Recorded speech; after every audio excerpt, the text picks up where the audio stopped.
Open Your Eyes is brought to you by the Belize Bank. Our country, your bank.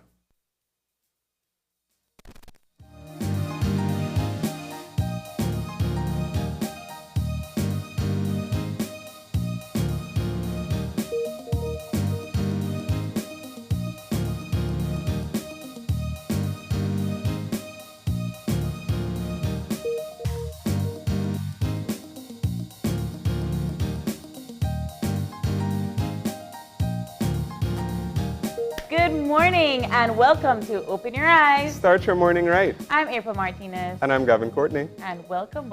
Good morning. Thank you so much for joining us this morning and for having us in your home. Hi, Gavin. Yeah. Hey, April. How are you? I'm doing good. It's a pretty nice morning. It's A nice little and bit. hot. Yeah, it is. That was what I was going to say. A little bit cloudy, but definitely warm already. Did it rain out here last night? No, well, not that I heard. Yeah, I had like cold front breeze around 7 p.m. last night, and I was, oh my gosh, this is going to rain. I can't wait. And then it didn't. Yeah, And now I'm sad. exactly the same thing. I was like literally thinking the same thing as I was getting ready this morning. I'm like, I really hope it does rain at some point. But I mean, we'll find out today from folks at the meteorological center. But one of the things that I wanted to really talk about this morning, or just maybe to get your perspective on, are the series of police brutality and just all the criminal activity that is more geared towards the police or from the police. You know, I don't know what you think about it, but I feel like it's becoming a little bit more high stakes in our country. I feel like we talk about it too much. It's redundant at this point in time. I think that we're way past the point of alleged police brutality, right? It's straight on violence coming from the people that are supposed to protect us. No, absolutely. And of course, one of the things, which has brought this into the spotlight recently is the story of Shamar Foster, Yep. who we, initially over the weekend, it's a video which went viral all over, social media in Belize about this, a confrontation which took place at the municipal airstrip, where he was, Shamar was accosted by police. Supposedly he was being searched for some suspicious because he looked suspicious, I believe was the reason that is the part that got to me. Yes. Where the supervising officer said you're not dressed like a tour guide. Exactly. So he was a tour guide, and of course the reason why the confrontation went viral was because when he was being searched, he asked why. And the reaction to that was, of course, one that, the situation went completely out of control from there. Yes. And we saw video footage, of course, from himself filming that he was actually brutalized. Yes, he was assaulted. And he was hit more than once. And of course, there's also what the video clearly shows is that there were people, especially one man in particular who was intervening, trying to assist and tell to say that what was happening was wrong. And of course, this isn't the first video that we've seen like this. There have been a lot of violent confrontations with police officers and civilians. And it's been an ongoing struggle. And, whenever it happens, we hear things like, oh, well, there's going to be an internal investigation. We hear, you're going to be suspended or something. Like that. And but there seems to be a real issue that it's pervasive, and that has to do with a whole lot of different factors. But the point is that it really is unacceptable for law enforcement and any person to be engaging with the public like that. It definitely. And I think that publicly, members of the police department, such as Fitzroy Yearwood, also Minister Karim Musa, have also publicly condemned the act, which we've seen. So I always feel like condemning is not enough, man. I'm on the fence when it comes to certain things like this, because we are we are civilians. Our tax dollars pay for our police to protect us. They're supposed to be the ones to defend us in case of domestic disturbance and so forth. That is their job. And I would love a little bit more content or context, sorry, as to why they felt that he deserved to be searched, because they didn't have an answer. Yeah. Right? And I often, this is one of many, like you mentioned, but often I wonder what goes through the minds of police officers when incidents like this are happening. What do you think gives you the right to treat somebody in this manner? And we were talking about it just before the cameras start rolling. How, I don't know, I'm tired of talking about it. Aren't you tired of listening to it? I think that we have to try our best to hold the people that we pay as civilians accountable for these actions. And I truly hope that something does come out of this, because the evidence is there. Like I said, you can't say alleged. The evidence is there. That is what happened. And I truly hope that this police officer there's serious consequences for his actions, and as well as his supervisor, because clearly from the video, she didn't really do anything, but she didn't do anything, and that is the problem. And I think, and you said it perfectly, they're supposed to be protecting and serving, and when we see incidents like this, and when we witness it in real life, first of all, it seriously undermines confidence and trust in the system.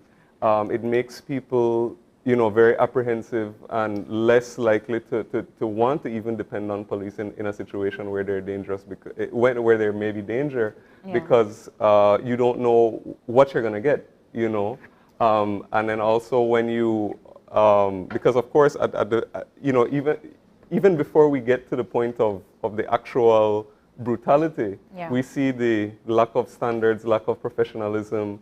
So that's the first thing that's first on display. And I think that we've all seen enough. And then we get to the actual issue of brutality and profiling, because exactly this was an issue which came up and it's actually been litigated in the Supreme Court by very notably by one of our own members of our own Channel 5 family, Brighton Codd, who was profiled and unlawfully searched, and actually took the police department to court and won, him and another gentleman, I should say. And there have been excessive and honestly, as I was thinking just as we were talking back into past incidents, and one which of course sticks out into my mind was the extremely tragic incident with Laddie Gillett, which took place, which was another case of excessive force, which resulted in the death of a minor. Yes, and you just hit the nail on the head, because we had the same story last night with the BDF soldier that is detained and is pending charges for the death of the Orange Rock resident, right? He finally succumbed to his injuries. That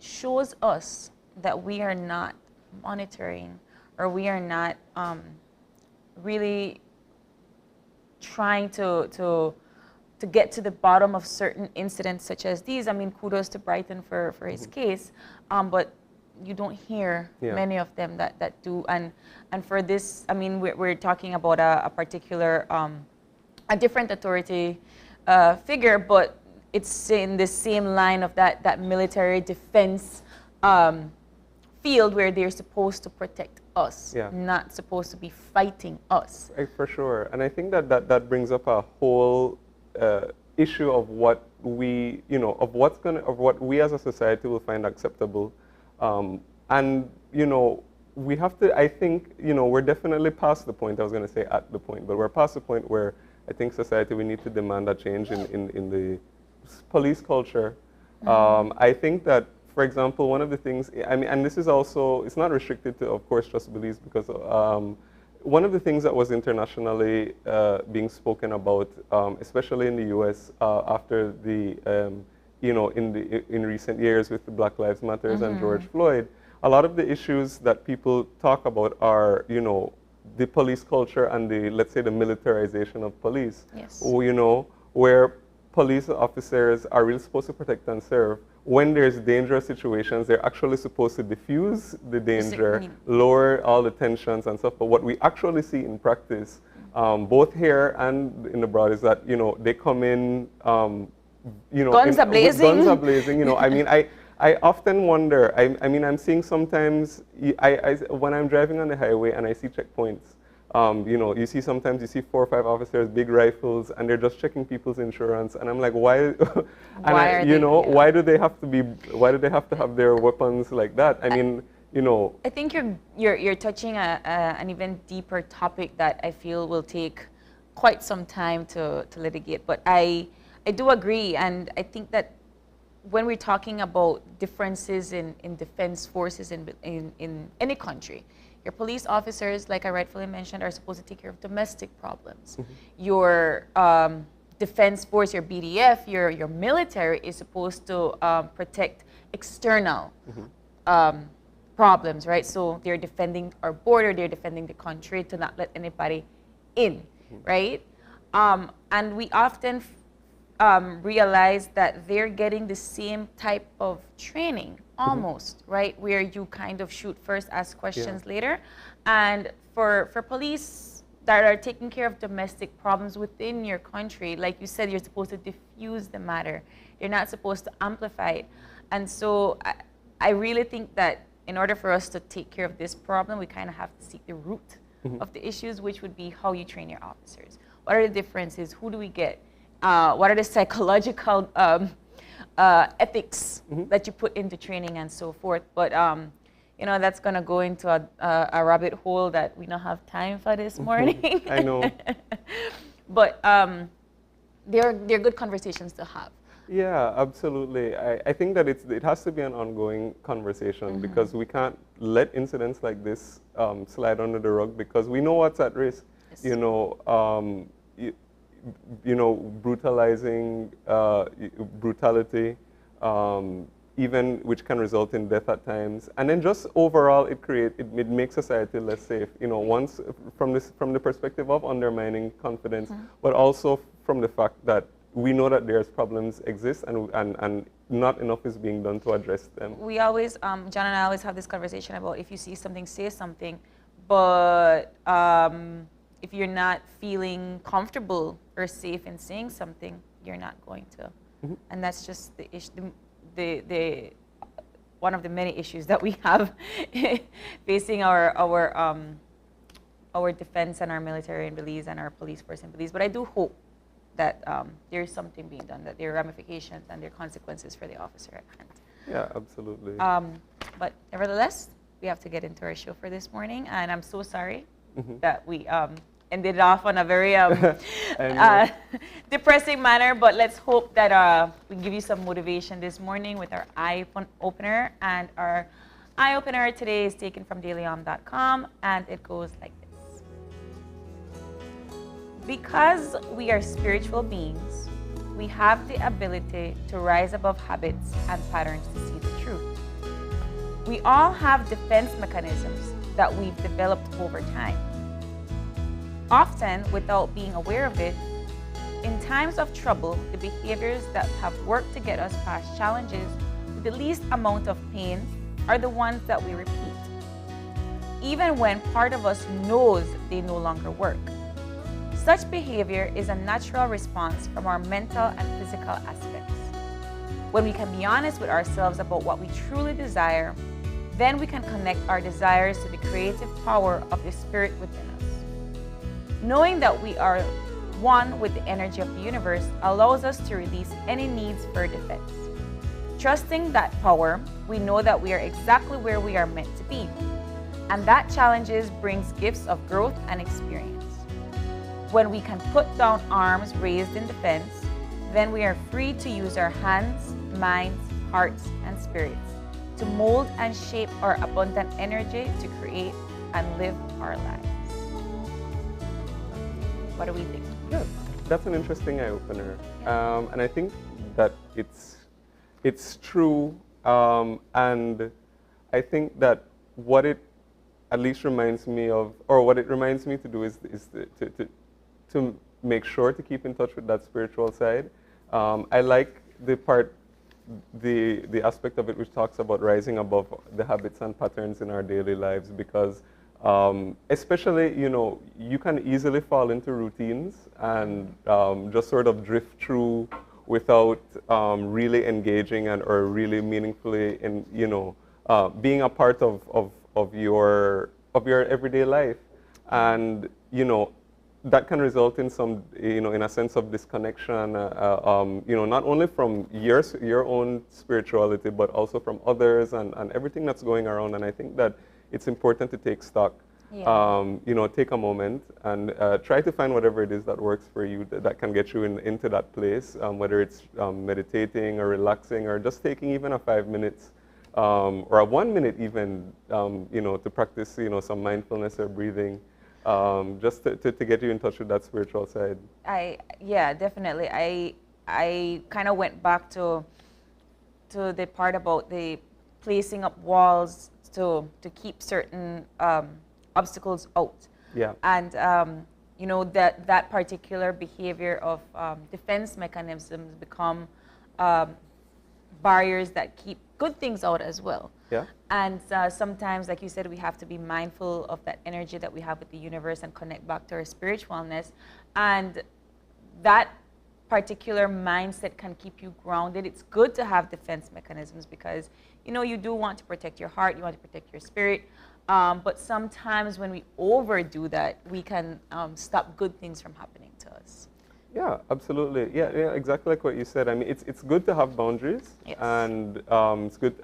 But also, I think that how you find out or how you set those boundaries is to have that, you know, spiritual exploration, what they talk about. And I think that certainly after that, then you can learn to keep, you know, to take in the good and, you know, keep out the bad. Yeah, very true. But we got to move on. We have our folks from the Meteorological Service of Belize calling us this morning. Yep. Good morning, Francesca. Good morning, April and Gavin. How are you? I'm good. How about you guys? Doing We're well, doing well. This heat weather won't continue or what? It will. Okay. All right, talk to us about the general situation.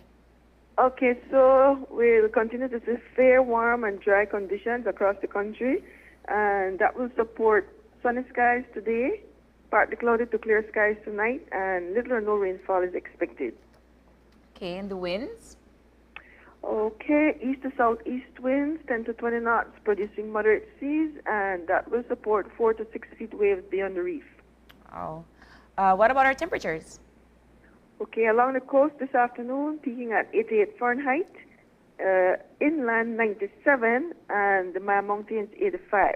With that 97, I have a heat alert, and so, as we usually say, we're asking residents to avoid the sun as much as possible and to stay hydrated. What about the outlook for Wednesday and Wednesday night? Okay, so we'll be seeing similar weather conditions on Wednesday and Wednesday night. Wow. So yeah, be hot, you to tell me. Have to go That's to the right. hills. Do we have anything in our fire forecast for today? Oh, yes, sure. So because of these warm and dry conditions, we have fire risk at a high point at this time. So asking everybody to be careful when lighting fires, when disposing of cigarette butts. Be careful when you light these little bush fires around your areas. Wow. Well, there you have it. Yeah. We're about to experience that heat for the rest of the week. All right. That's right. Yep. Okay. Well, Francisca, thank you so much for that update. You're welcome. Thank you. All Have a right, good day. Have a great day. Thanks, and thank you guys. Bye. All right, so there you have it. If you are, especially if you're inland, try to avoid the sun, keep cool, stay hydrated today. Even if you don't feel thirsty, drink water. Because by the time you're thirsty, you're already dehydrated. Oh yeah, for sure. Yeah, and then don't overhydrate either. It's just, this type of weather, you never know, right? But just stay indoors, try your best to stay out of the sun, keep keep hydrated, keep cool. The climate is changing, and we're experiencing more and more heat, and the weather is always unpredictable. So. Absolutely, and of course, as Francisca said, if do be mindful about the dangers of fires. Yes. Especially if you're living in an area that's prone to natural forest fires, don't increase the risk by burning garbage or starting any little fires. We are in that time of year where we're at an increased risk. So especially with all of that heat. Just do keep that in mind and be as safe as possible. Yeah. Do you burn out around your area? Oh, you live in a city, true? Yeah. Now I live. So no. No, but I clearly remember that last year people were burning around Belmopan, and we still got that smoke internal. So please be careful, everybody. But with that, we're gonna get into our show for this morning. What do we have in the first segment, Gavin? Yep, we are going to be talking all about the new cannabis bill, or the act now, which has passed. We're going to be actually getting some expert opinions, and we're going to be having a discussion with a professor from the University of the West Indies to talk about some of our act and some of the issues which arise with legalized cannabis cultivation and recreational use. So that's going to be our first conversation this morning. That's a very important conversation to have. Our second conversation, we'll be talking to the Belize Port Authority and just, trying to get some tips and tricks about boat safety, especially during the Easter holiday this year. We see that rush of local and international tourism coming these past few weeks, and it's going to leap into the Easter. So let's hope that we can get some safety tips. And in our final conversation for this morning, we are going to be speaking with the Belize Tax Service, and we are going to be talking about the launch of Stage 2 of the IRIS, which is now going to be allowing for inquiries, notifications, and all sorts of different features that can be done online now. And so we're going to be learning all about that in our final conversation for this morning. And then, of course, because it is Tuesday, I am going to be wrapping up with some trending topics for Trending Talks Tuesday. Awesome. You don't pay your tax? But you don't file for your taxes? Or? Yes, I did. Okay. So, yeah. Yeah. Well, yes, that's going to be our show for this morning. So stick around with us. We'll be taking a short break, and then we'll be right back with our first conversation.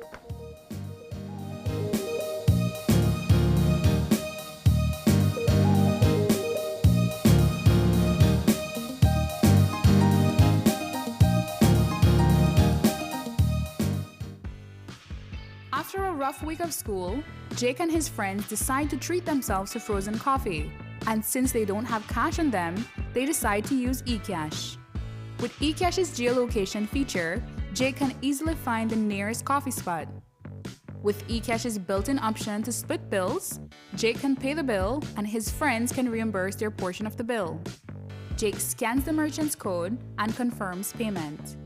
Jake then views his transaction history and taps on the transaction recently made, then taps the Split the Bill button where he selects the Evenly option to evenly split the bill. The application splits the bill automatically. His friends receive and accept the request. Geolocation and splitting the bill via eCash makes Jake enjoy his digital lifestyle.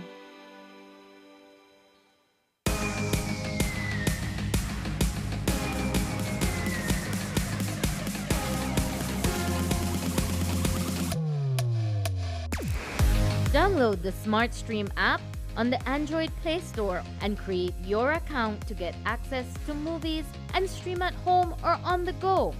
Prepaid customers can purchase regular data packages or get a discounted rate on a special SmartStream package by dialing 7737. Postpaid customers will be billed monthly. Never miss a movie again with SmartStream.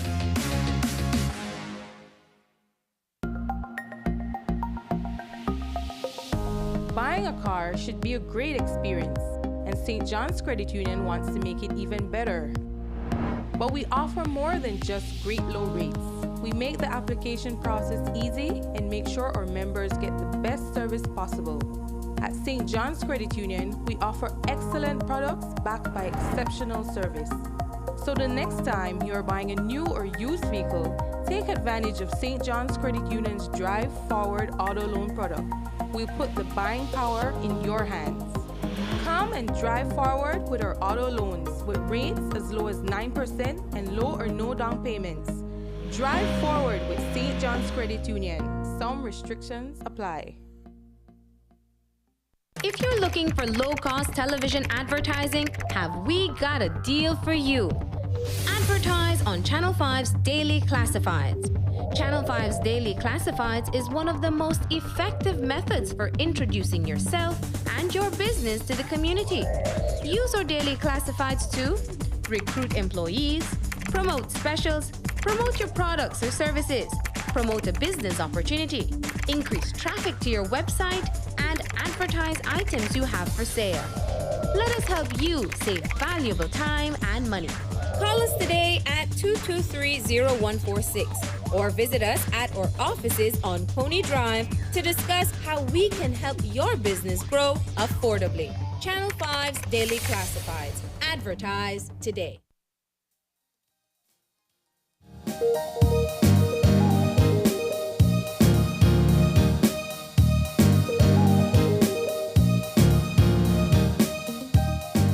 And we are back, and joining us via Zoom for our first conversation, we have Dr. Wayne McLaughlin, who is a professor at the University of West Indies, the Mona campus in Jamaica. Good morning, Dr. McLaughlin. How are you? Good morning, guys. Morning, April. Morning, Gavin. Thanks for having me. Thank you. Hey, and thank you for joining us, Professor. So this morning, this morning, we are here talking about the recreational use of cannabis, right? We are trying to get that law passed in Belize. So can you tell us a little bit about what it's like having that? What do you think then it would be like to have that legalization in Belize? Well, I must say, first of all, it's going to be some exciting times in Belize for the cannabis industry. Not like us in Jamaica here, where we are still more focusing on medicinal use and medicinal application of cannabis.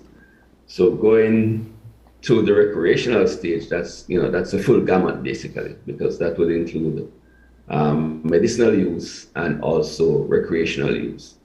But when you say legalized, it's still regulated. So that is one of the things that the public should know, that it's not a free-for-all in terms of smoking anywhere in public places. So for recreational use, it's more private use, and I'm sure for certain designated places that one can actually consume cannabis. and what has been, you mentioned briefly the situation in Jamaica, and here we're now at the stage where our legislation is on the verge of coming into effect fully. But what have been some of the issues which have been holding the region back? Let's put it like that. To fully, let's say, legalize and implement legislation like this that will allow for recreational and industrial use. Well, remember, internationally, it's still illegal. Cannabis is still illegal. Its use and cultivation is still illegal. So there's that overarching holdback, for certain nations like us. If you think of Canada, for example, they are a big country, right? So they can basically legalize fully, but not like us. So we are dependent on many other countries to do certain legal stuff. So, banking, for example, has been our main challenge. So that I think that is one of the big pullback in terms of holding back the full legalization and development of the industry in the region. So the banking industry, because remember that there are a lot of interbanking situations, and it's still illegal in the US. And since our banks basically have to pass money through, many of these into banks, to get business done. It is still may consider to be, money laundering and all those other things. So that is one of the biggest constraints right now. I want to get a little bit into the science of it, because you said that it's technically, globally illegal. What is it about cannabis that we refuse to change certain laws and legislations in order for it to be legal to cultivate it? It's not that the countries themselves cannot make the law and change it, to introduce it and making it legal, but it is the consequences. For example, our biggest partner, our neighbor is the United States, and we do a lot of business with them, and it is still federally illegal. And also, many of the banks cannot touch, any monies coming from cannabis business. And then, so it will be looked on, as I said, public, the money coming through as being from money laundering, So that is one of the biggest constraints. So the countries, yes, can make it legal, but there are going to be consequences. And there's also a social element as well, even domestically. And this is also part of the international thing, but I mean, we, for so many generations, have thought of cannabis has this negative, this heavy negative stigma. Right. And people have all sorts of theories about, you're going to go crazy if you smoke it, or all of these things. Yeah. But scientifically, when we look at the cannabis plant and its various uses, what are some of the benefits then that we've been missing out on then, let's say, based on the stigma? Well, you're right in saying that there's a social issue, because we grew up with that, to know that if you smoke, you'll probably get crazy.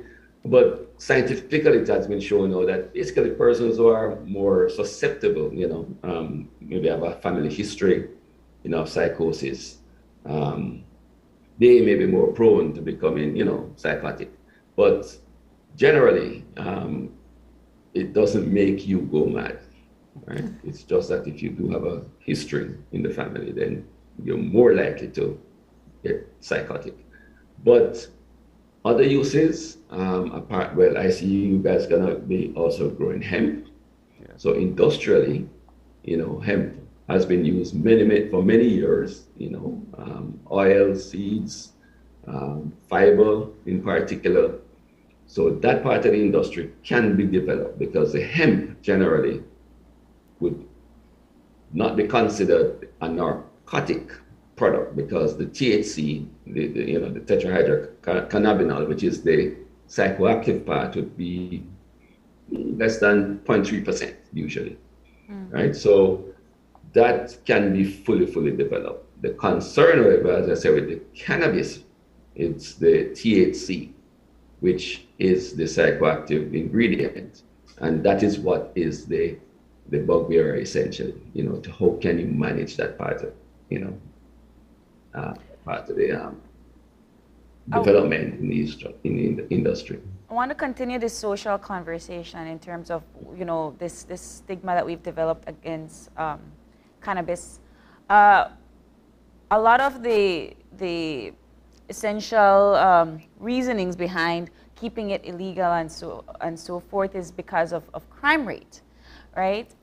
Do you really believe that if we legalize the cannabis, we will be able to see a potential decrease in crime? Okay, so one of the strategies, when you legalize it, is that you would basically be reducing the illegal trade. Right, so that is one of the idea, behind legalizing it, so that persons don't have to go,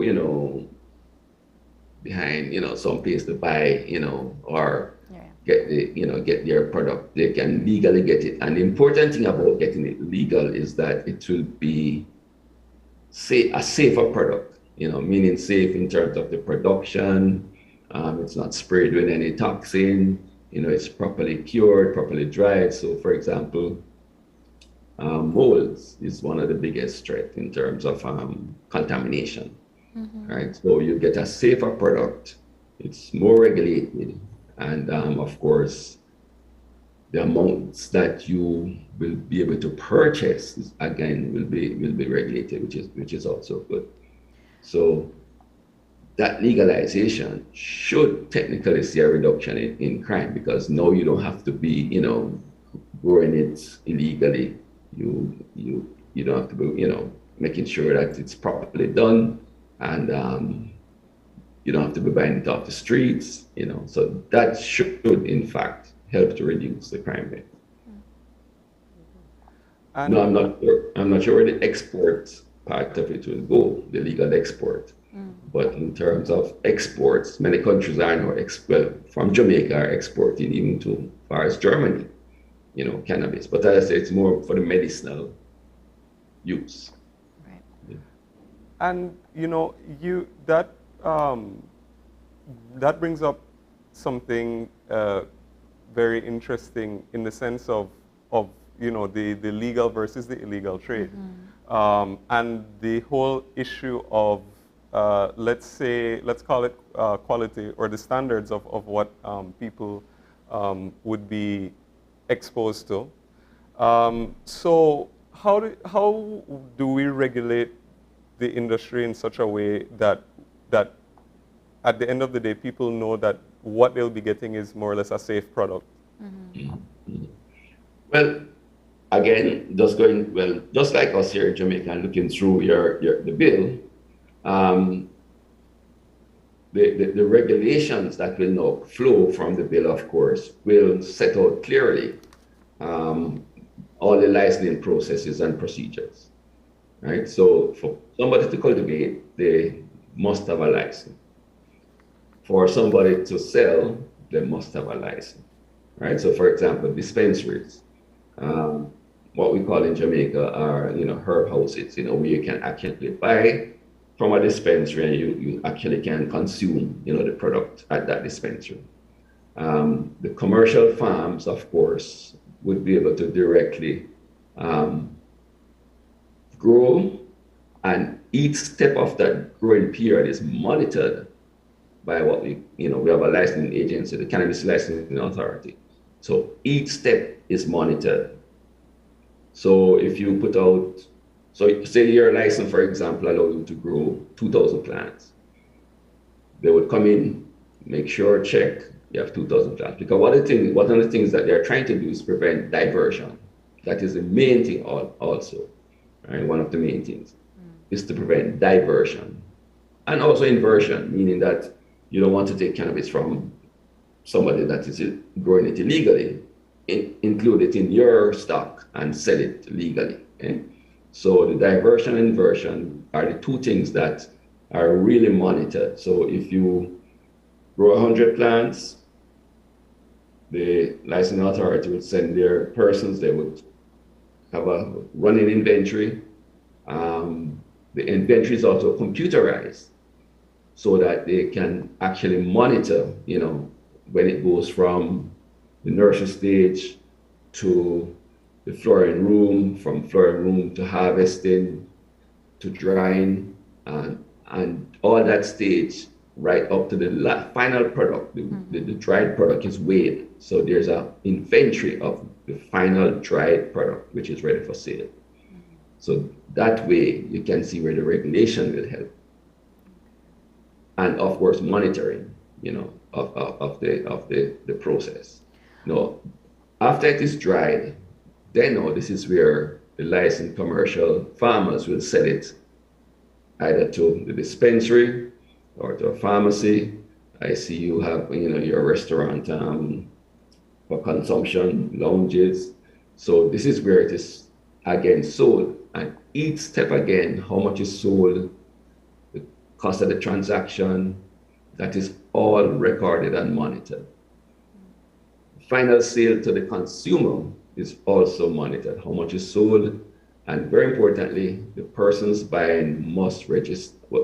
Also is registered with either the dispensary or as you see with your restaurant consumption lounge, have a registration card essentially. But for us, it's medicinal, so they must have a medical card indicating what is their ailment and basically how much they use and so. So it can be structured, and based on the regulations, it can be fully monitored from, as they say, from seed to sale, right to the end. And how do you imagine, or how do you foresee that it would benefit us economically? Because I know that this is one of the reasons why it's being pushed, right? Mm-hmm. Because apparently the cannabis and hemp industry is growing worldwide, and people are getting involved more and more every day. So how do you see it benefiting Belize economically? Well, for one, for medical tourism, that's a really big area, right? Mm-hmm. So persons coming in to Belize, they can, in fact, come with a medical condition, of course, and they would get registered, get their card, and they can purchase. So medical tourism is a really big area. Mm-hmm. That one, the countries can benefit. That we are really capitalized on that fully. So that needs to be, to be looked at. Right? The export, because many countries in Europe and all those places will facilitate export, and take products from, our Caribbean islands, of course. Not so much to the US again because of the federal, regulations. To Canada, yes, but not so much because they do have, they grow a lot. Right? But I would say European countries can, or could be an area or a target for us to export. Okay. But medical tourism is in fact one of the biggest areas that you can actually look at and develop. So then why not just leave it as a medical herb? Yeah. Why do we want to? For recreation also, because what will happen now, a lot of people smoke. You wouldn't imagine, right? Mm-hmm. How much persons consume cannabis.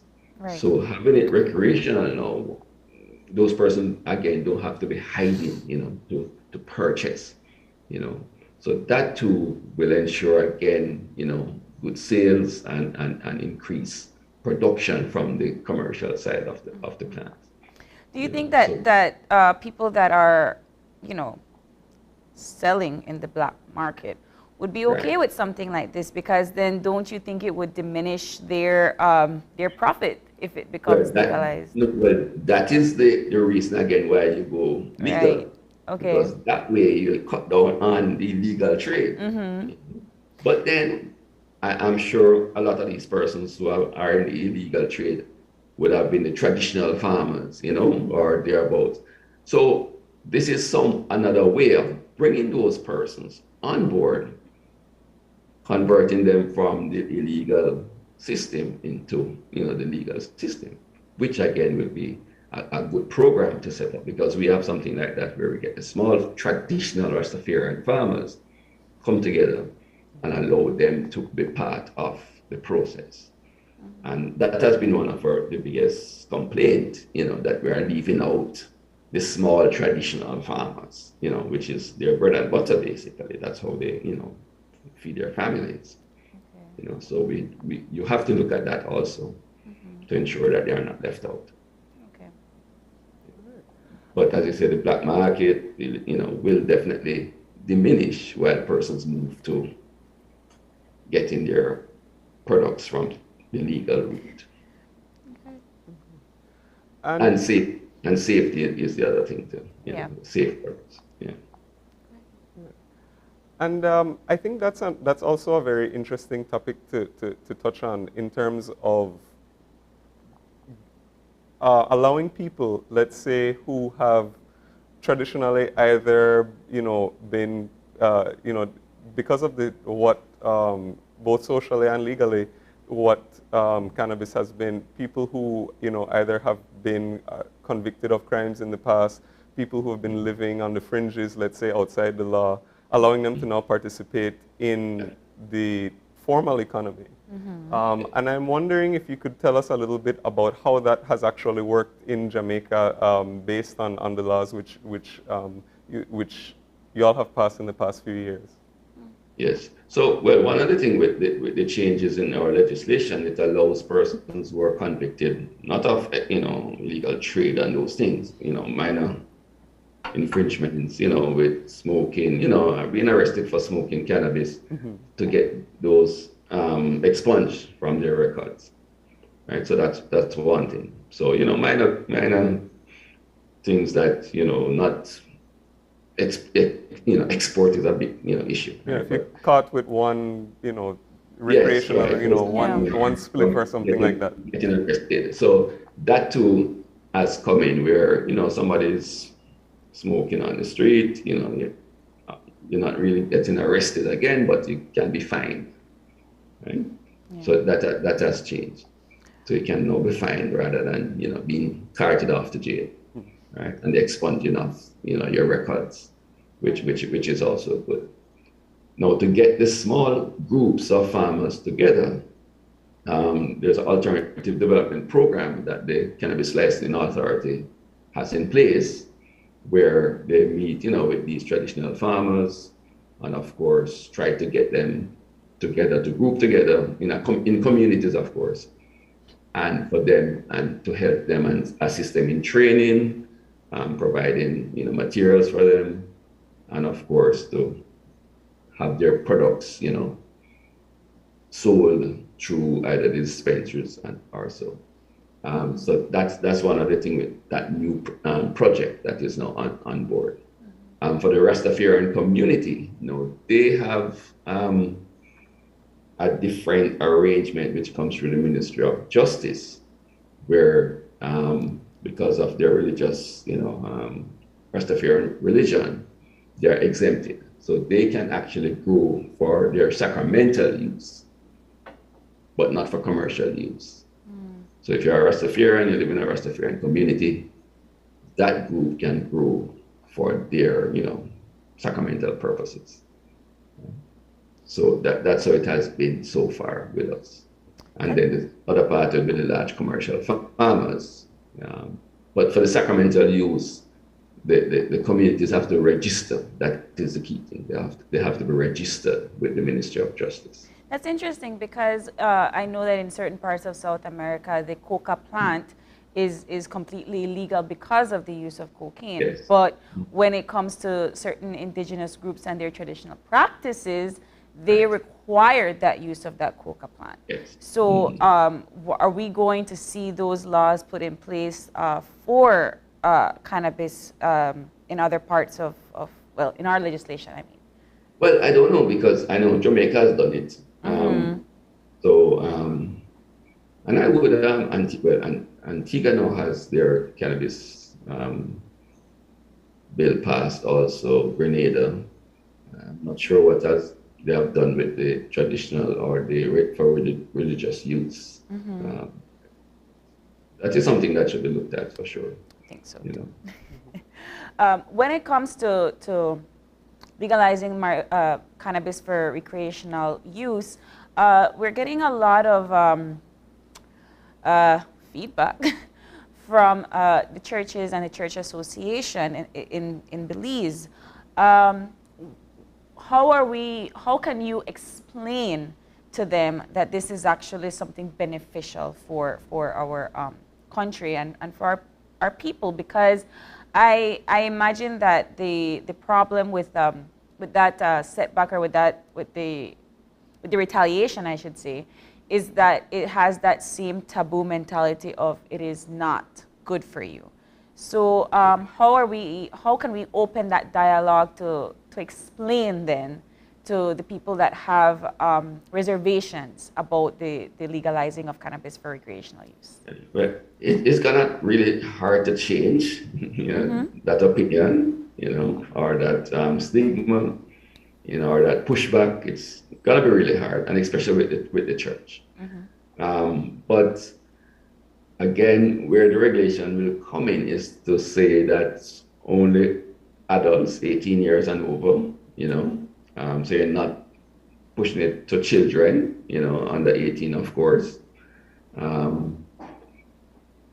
It's gonna be hard, but setting out regulations and benefits, and of course, how it can help medicinally also, those are the things that we'll have to try to educate, on the uses, right? So the cannabis in itself, I said the only issue with it is the THC, but remember there are other parts of it that are very beneficial. For example, the CBD, right, which is not the psychoactive part, that has many, many, many medicinal uses, right? Many medicinal uses, for as with epilepsy, you name it, with pain, with anxiety. So it has many. So one has to, dissect it and indicate that yes, there are some benefits, but of course, as with any product,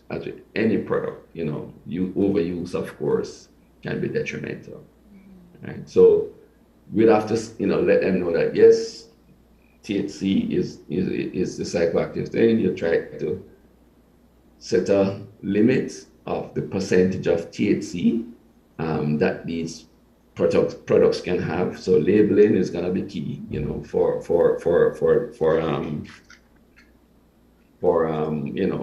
indicate, sure that persons know what they are consuming. So labeling, packaging, safe packaging, of course. So once it's set out, in terms of the regulation to get this fully organized, I'm sure it will reduce the anxiety, or the pushback from the church. Once you can show, yes, you can manage this process. That is the key. Hemp has so many uses, as I mentioned, so many uses in oils, CBD oil, the fiber, the seeds. Hemp seed is very nutritious. So that's a nutritious product, in terms of amino acids, omega-3, omega-6, fatty acids. So there are many benefits. It's just for us to do the educational part of it. And of course, the government has to support it in some way where you can have drug rehabilitation, centers put up that in case, people or kids get involved. That can be part of the structure that is set up to support the industry. So it's just to convince them, yes, the regulations, how you can manage it, and the benefits, not just thinking of the THC, the psychoactive part of it. And one of the other concerns which you mentioned briefly just now as well, that some people have, is of course the potential exposure to minors. And I suppose first of all, what are the dangers, I suppose, so that like everybody can be fully aware, because I guess education is also part of breaking the stigma. And so what are some of the dangers when that arise when we talk about minors being exposed or using, and some of the ways we can mitigate that through the regulation? So one of the challenges, again, it has to do with THC. So in terms of the young brain development, that is one of the biggest concern in terms of the development of the brain. So it does affect the development of the brain. Again, for pregnant mothers, or pregnant ladies, of course, you try again to educate them not to use cannabis, because it has shown to affect development of the fetus. So those are the areas that one would have to, again, the education, and to warn them against the dangers of smoking, you know, when you are young, because it can affect your development, it can affect the development of the brain. Right? The psychoactive part, as I meant, the psychosis, as I mentioned, basically really hasn't been shown that it causes psychosis, but it more runs in families that if it is, you know, predisposition can, of course, cause psychosis to come on. How do we, even, so if once this legislation is passed through and we will be, you know, legalizing, you know, perhaps the use of cannabis for recreational use, how are we to protect our children from being too exposed to the consumption of cannabis? Because, you know, when we talk about it at a medical standpoint, right, there are so many benefits towards it. Recreational is just, I want it, so I want to smoke it. So how is it that we are able to kind of teach our children that, yes, this is good for you medicinally, you don't have to smoke it, but it's there if you want to, right? Which is a different conversation to have with your kid, right? So how do you protect them from being too exposed on the consumption? Yeah, well, again, if for the recreational use, again, limit it to areas that you can smoke it. So setting up, you know, the lounges, you know, it's not something that you're gonna be smoking on the street, for example. That will still be illegal, right? It's not that you can just walk down the street with a spliff in your hand, you know, and smoking. That is definitely illegal here also. Just like smoking a cigarette here, you know, so there are regulations against smoking in public places. So that again will help to limit, you know, exposures to, you know, the young kids, right? In the home now, because again, it's for private use. So I guess when you go home, the parents now, you know, the responsibility now definitely would have to be on the parents, you know, to advise their kids, you know, that you really should not be smoking until, you know, you're of age of 18 years and above. Public education. So we have our National Drug Abuse Agency basically do run ads on radio and television, you know, talking about the use, the challenges. There are large billboards that we have, you know, on the streets to, you know, to again educate. Education is going to be the key. And you know, on that note, since you bring up cigarettes, for example, in comparison, can we, let's say, can we compare cannabis, or, you know, in terms of health benefits and risks, can we compare it with some of the existing, or, you know, drugs, really? Because alcohol and both tobacco and alcohol, or cigarettes at least, they are drugs, and they do have their own effects. You know, when we compare cannabis to those other things, how does it stack up in terms of safety and? It's low down on the scale. Compared to alcohol, it's low down on the scale. Cigarettes, because of the many different chemical components that you have, you know, burning a cigarette, nicotine, for example, you know, with cause of cancer, you know, that again is more prevalent when you smoke a cigarette versus smoking cannabis. But again, because we in Jamaica are focusing on the medicinal use, we don't encourage smoking, period. You know, so either smoking cannabis or smoking cigarettes. So it's more preparing extracts, you know, from the cannabis itself. People do smoke because, as I said, the effects of smoking cannabis is much short. You know, you get the effects much quicker when you smoke, but it doesn't last as long compared when you have an edible or, you know, an extract, where it takes a little while to get the effect of the product, but it lasts much longer, you know. So again, we don't encourage smoking, you know, period, right? But as I said, people will smoke because, for pain, pain management, anxiety, you get that effect, sedating effect much quicker than when you eat or use the extract. Right? So on the list again, alcohol, cirrhosis of the liver, the side effects of those other drugs are much more dangerous or higher compared to cannabis. As I've always heard people saying, you have never heard of anybody dying from cannabis.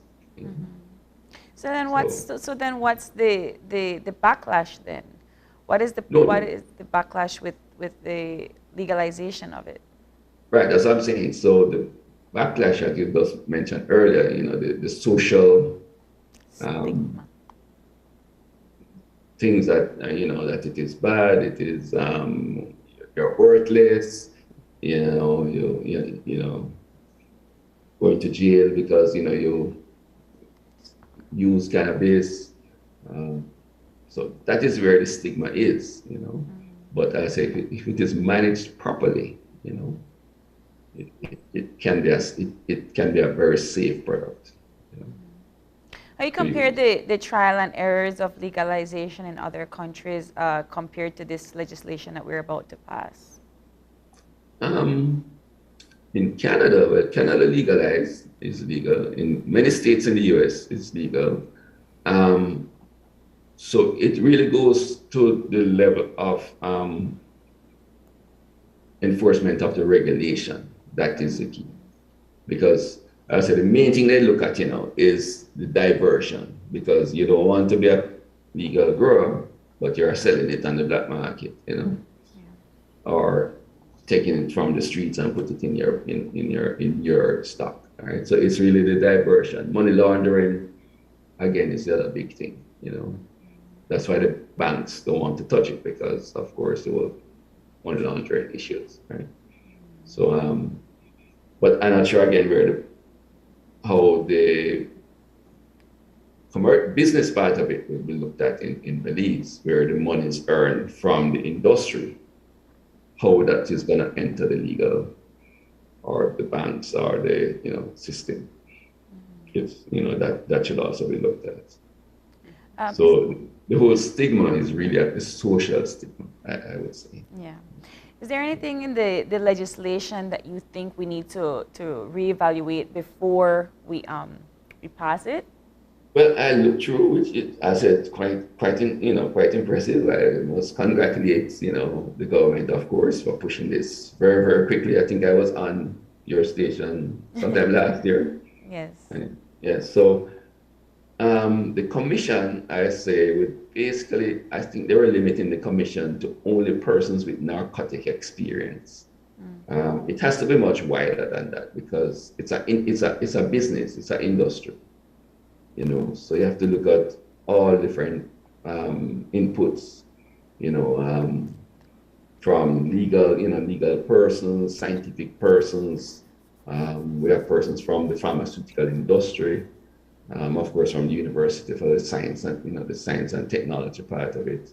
We have medical doctors. So it has to be much wider than persons, as it mentioned, from the narcotic experts or industry, which is important. Also, the central nursery, I wasn't quite clear if the central nursery was going to be selling dried products, because in many instances it mentioned that you can only get it from the central nursery. But my concept of a nursery is to provide clones or seedlings or seeds to the commercial farmers or to those that have a license to cultivate. So their main purpose would be, to propagate, to maintain, the inventory, maintain the stocks, so that they can have a wide diversity or variations in the different strains. So there are many, many different cannabis strains, right? And then that would be their main focus. But it seems as if from the legislation that, from the bill, is that the central nursery will be selling dried products, which really that shouldn't be their focus. Wasn't clear again if the commercial farmers would be able to import their strains in terms of seeds into Belize, or there will be a period given to allow them to do that. Because again, there are so many different strains, and different commercial entities would want to have their special strains, to have the edge. Remember, this is a business, So they would want to have the edge in terms of having a very good strain, a good combination of THC, CBD, strains with good terpene profile, strains with, good yields, good formation, disease resistance. So while the central nursery is good, we're kind of a repository of seeds. And again, their focus should be to develop, different strains and ensure that the variation is there that the commercial farmers would require for their business, So that is something I wasn't clear on how that would work. But apart from that, as I said, it was, quite good, and I'm sure the discussions will continue to even fine-tune it some more. And Professor, one last, we are, almost out of time, but one last question from me before we wrap up this conversation is that as we look at legalizing the cannabis industry, globally now, there are several countries which are, revamping their whole, let's say, approach to managing narcotics and drugs. We see countries like Portugal, Ecuador, where almost all drugs are legal, and recognizing that not only are we're trying to reduce crime and things like that, but also recognizing that people who serious drug abusers, we don't necessarily want to put them in jail. They want to have them to have treatment and things like that. Yes. Exactly. So as a region, do you think that we are eventually heading there as well? And is this sort of the beginning of that? Yeah, we would intend. We would intend. That's what I'm saying. Going with this introduction of recreational use. Along with that, the government should also have to look at the rehabilitation. The part of it that would help to rehabilitate persons. To manage drug abuse. To have counseling. To help to support the industry from that part. Yes. And it doesn't show where drugs are legal. Netherlands, for example, doesn't show a huge increase of persons going overboard, being intoxicated for all their days, So it doesn't really show. It doesn't matter of education. And showing how it can be regulated. Yes. Dr. McLaughlin, like you said, this conversation can go on and on and on, but unfortunately we are all out of time.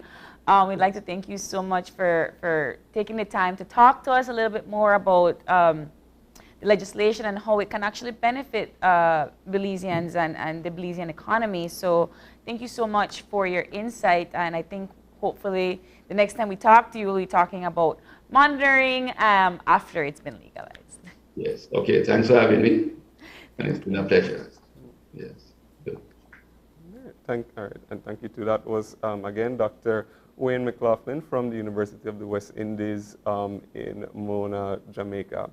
But of course, we are going to be taking a very short break. And when we come back, we are going to be shifting gears and talking with the Belize Port Authority. So please stay tuned and we'll be right back.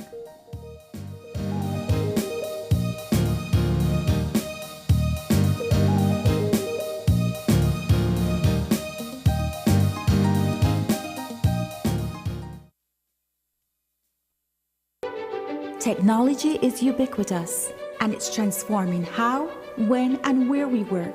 Fulltech Systems is placing award-winning devices in the hands of information workers, allowing them to work without compromise in a world without wires, to innovate, create, and to maximize productivity anytime, anywhere. Satisfying the needs of the desk-centric remote and field worker and every other worker in between. We are providing the industry's best devices to businesses going through the process of digital transformation. Partner with us today to provide the solutions that will allow your employees to work effectively and efficiently to enhance your customers' experience.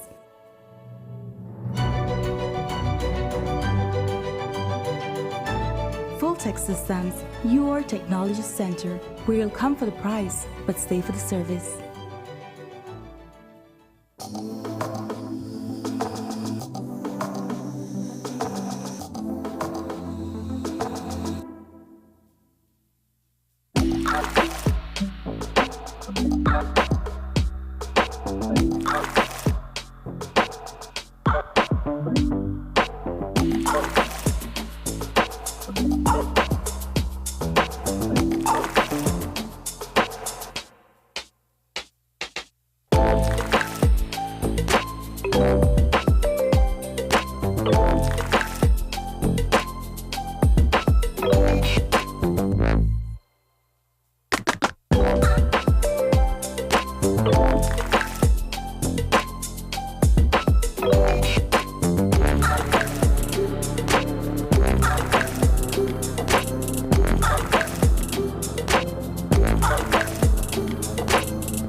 Applying for a Social Security sickness benefit? Here's what you need to know. A complete claims package include 1. Sickness claim form fully completed by the claimant and medical doctor. 2. Salaries record form completed by the employer or HR representative. 3. Proof of bank account such as bank book, online banking, or statement displaying your name and account number. To submit via email, you need to take a clear photo or scan of the documents and email to claims@socialsecurity.org.bz. Be sure to include your full name, social security number, and benefit type in the subject line of the email. Or you can drop off all completed forms into the Dropbox slot at the nearest branch office. Deadline to submit is 14 days from your first day of illness. All forms are available on the website at www.socialsecurity.org.bz. Social Security Board, safeguarding you, your family, your future. In the last decade, Belize has risen to become one of the Caribbean's most popular tourist destinations. From beautiful beaches to lush jungles, vibrant cultures and people, and breathtaking World Heritage sites, Belize has it all. Hi, I'm Angela from Belizing.com, and this is the Belizing Tourism Innovation Lab project. Don't miss the virtual launch of the Belizing Tourism Innovation Lab project on Monday, April 4th at 8:30 p.m. right here on Channel 5.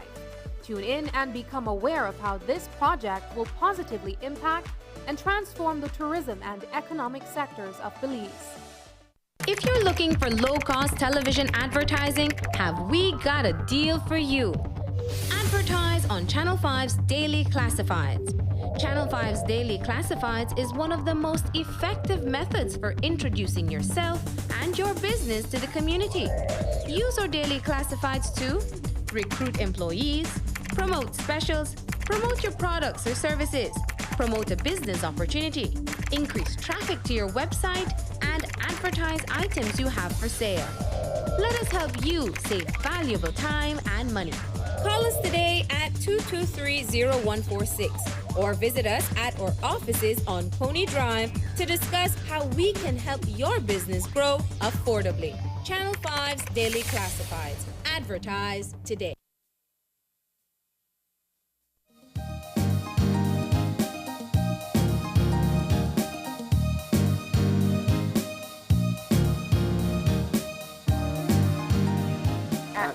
And we're back.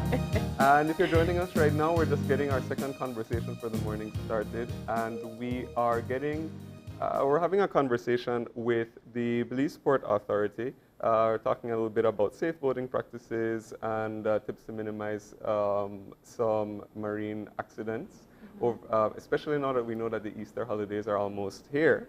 And joining us in our studio for the conversation, we have Mr. Michael Jenkins, who is the operations manager at the Belize Port Authority. Yes. Good morning. Good morning. Thanks for joining us. First of all, I must say thanks to the Lord Jesus Christ for having me here. Good morning to you. Good morning to Belize. Good morning to the marine community.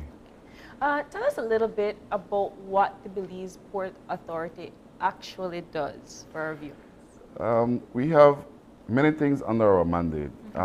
First of all, we are definitely the safety regulation body. We make sure that the maritime domain is operated in a safe way.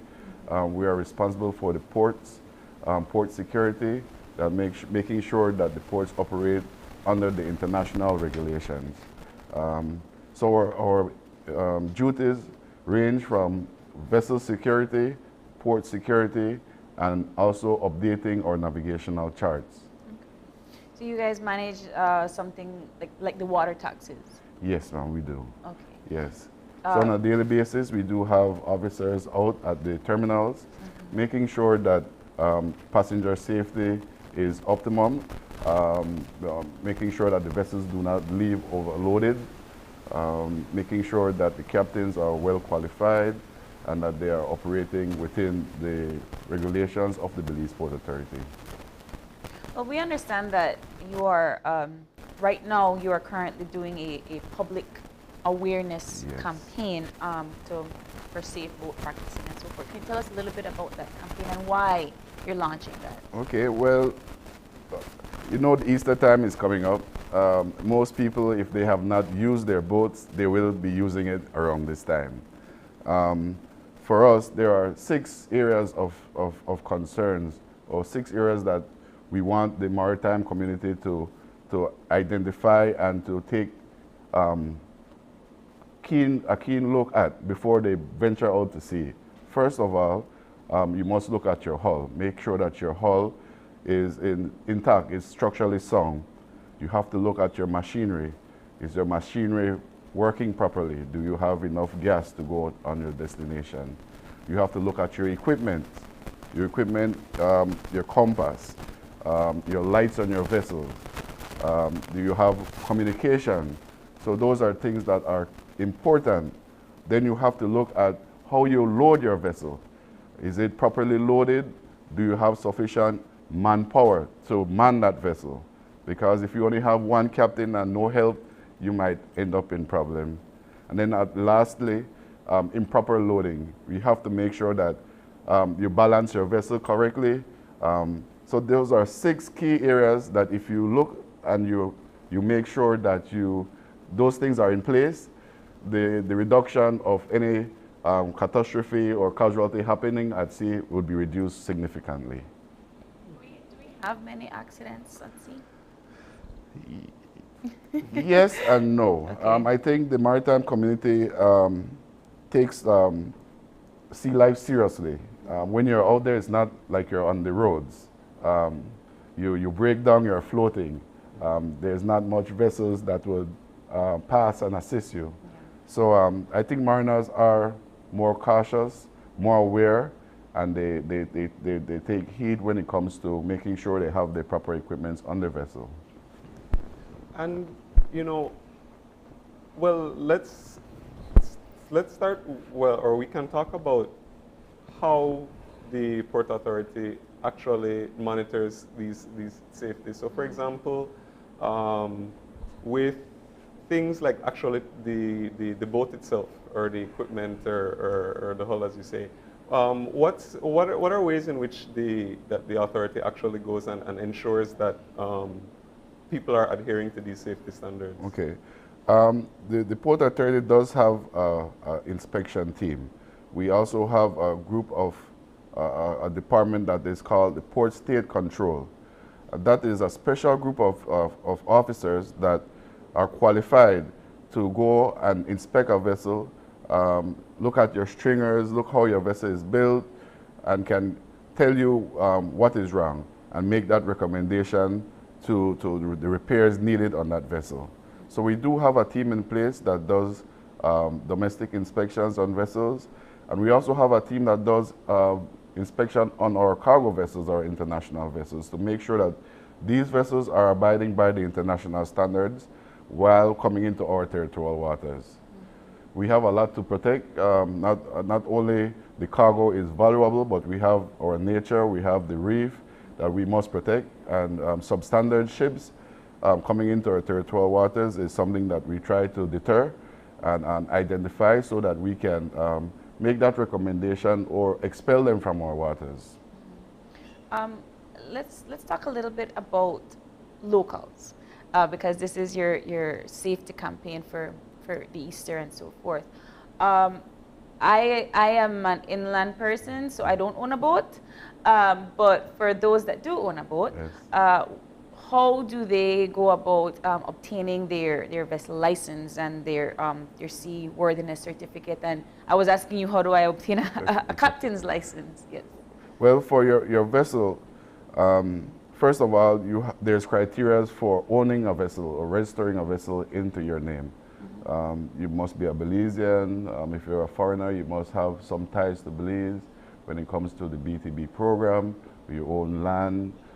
So you must show proof of some ties to Belize for a foreigner to own a vessel. Once that is substantiated, once we clarify ownership of that vessel, then the Port Authority would inspect it, make sure that it's safe, make sure you have all your equipments on board, and then from there, that vessel will be registered and licensed into that person's name.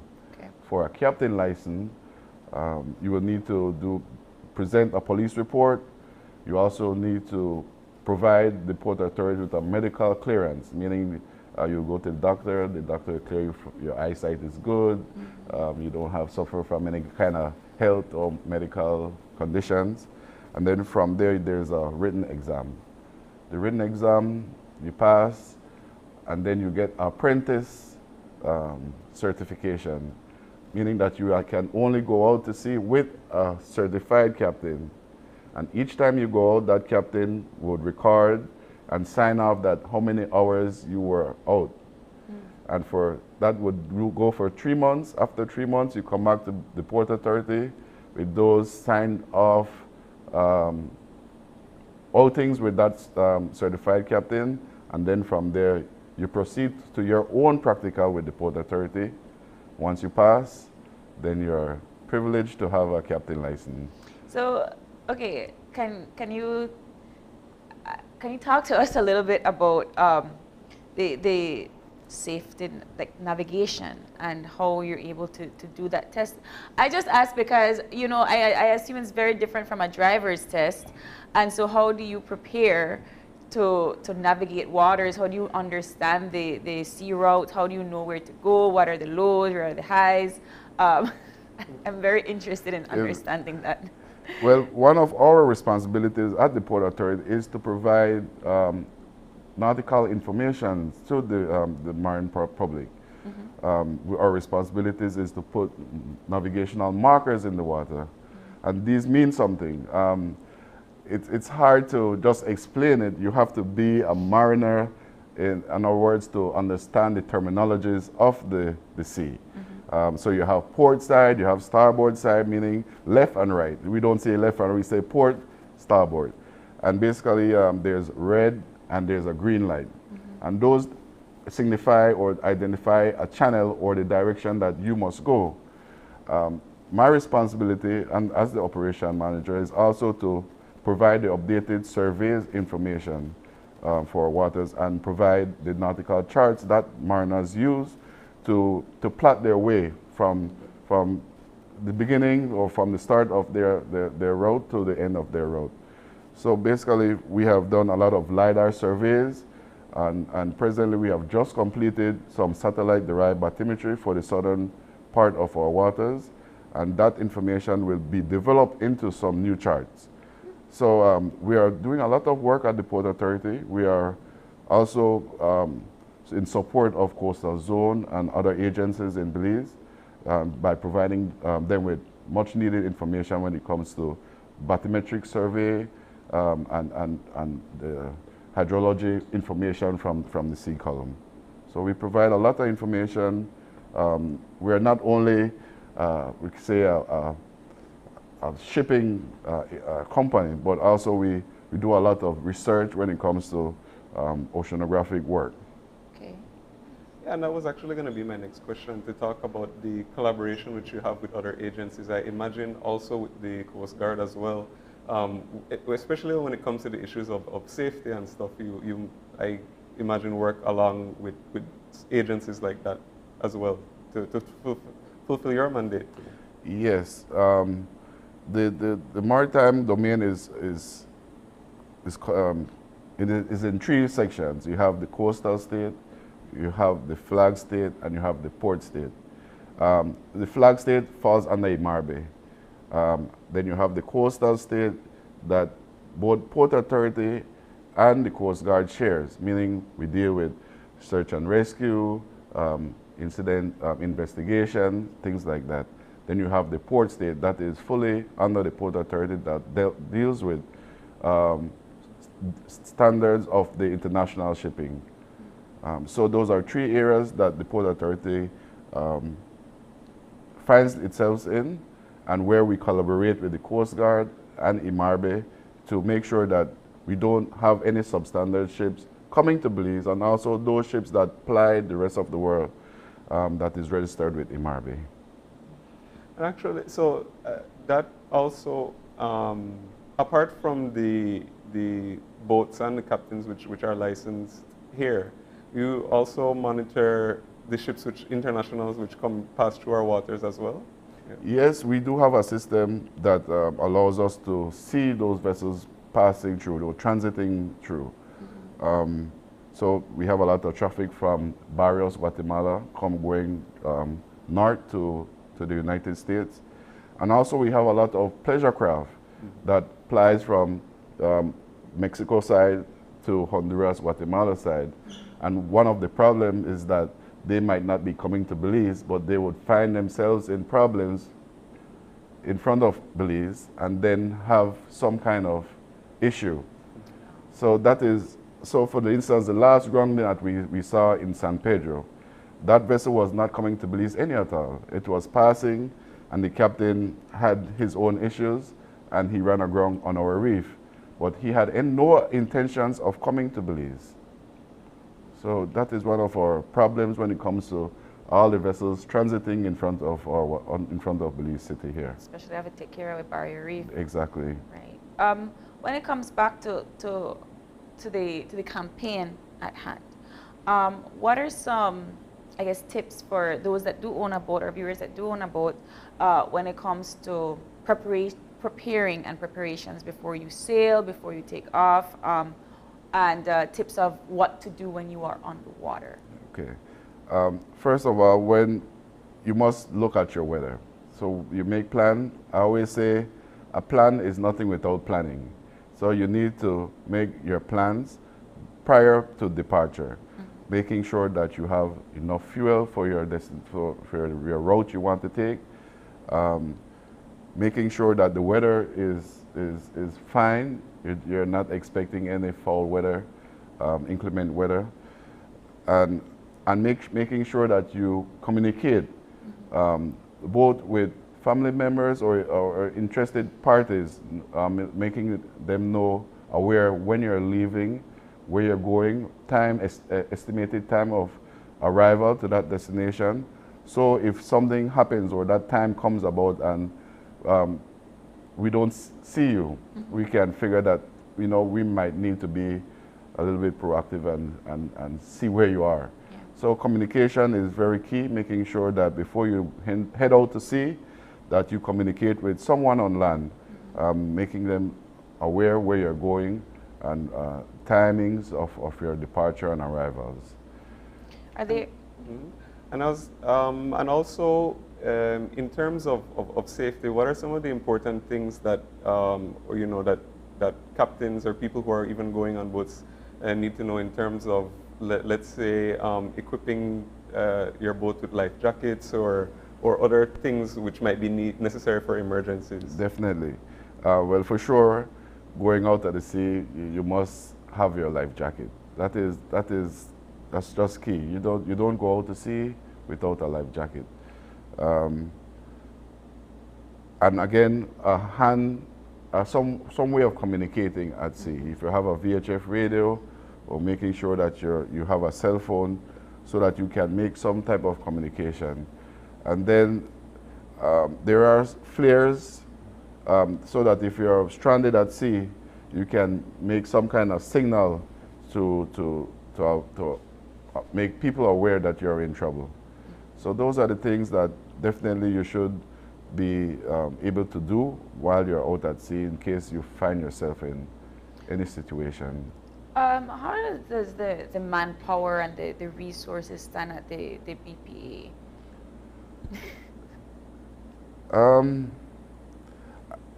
There's always room for improvement.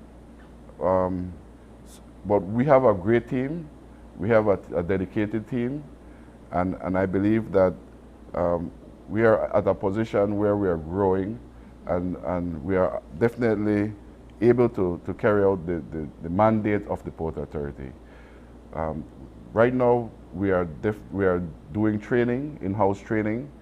As we get new employees, we are doing in-house training and making sure that we are ready for the task and making sure that we here in Belize provide the efficient service for shipping and provide the necessary information for safe navigation within our waters. We had touched briefly earlier that the BPA is in charge of of certain companies like the water taxes and so forth that touch the waters in Belize. And I am an avid water taxi user. I have noticed that there has been an increase in the prices of water taxi passage. Can you talk to us a little bit about that and why is there an increase? I know that there's a fuel problem happening, but the prices were increasing prior to that. So can you touch a little bit about prices of water taxi? I think that overall the world economy has changed significantly. The price, most of our things in Belize are imported, and transportation on a whole has increased significantly. Boating industry, I can say that the cost of doing boating has gone up 75%, all right across the board. Parts, maintenance, higher help, everything has gone up significantly for the boating community. With that, I believe that there is some request for increase, and that is presently with the Ports Commissioner. And so I will leave it as that. I am not privy to that information when it comes to the price hike and how the Port Authority will be dealing with that. All right, fair enough. Can we get back to the campaign then? Yes. So are there any, is there any advice for viewers about the safeties for this Easter? Yes, ma'am. My first thing is to be proactive. If you see something that is not conforming to what you believe is the Port Authority regulation, each terminal, each vessel should have the contact information, the phone numbers for the Port Authority, for the police, and for the water taxi operators. Make that call. Tell us what is happening so that we can be there to deal with that situation. We are still in a health issue, health crisis. I would suggest and recommend that passengers to still abide by the health protocols that are in place.